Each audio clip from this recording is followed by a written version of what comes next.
而家呢度就係我哋屋企啦，1313。但係咧呢個唔係我哋住嗰度，我哋住嗰度咧就係 basement，就係呢個門口入嚟啦。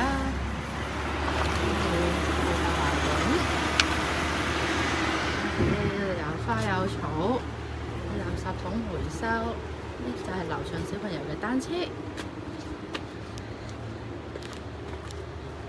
再嚟咧，呢度有個 store room 嘅屋仔，呢個就係我哋嘅花園啊。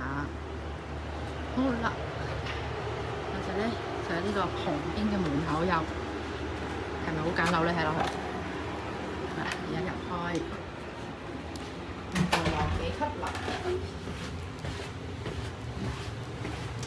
咁右手邊度咧就係洗衣房。呢度咧就叫做一個細細地嘅廳，呢度咧就廚房，呢度咧就係做嘢嘅地方。個窗都算大，吸光都幾好呢個位置，所以就攞嚟做嘢。而家呢度暫時仲係好簡陋，因為都冇點執過。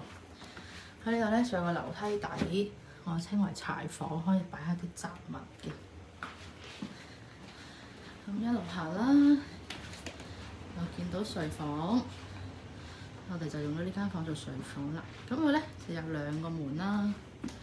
呢度有個衣櫃，呢度咧就洗手間，唔算好大間，細細間嘅啫。咁再嚟呢邊咧就有間房，係啦，呢間房其實同隔離嗰間差唔多大，可能仲大啲啲添。不過嗰間就好啲，所以就揀嗰間。呢度咧就係咁多啦，睇晒。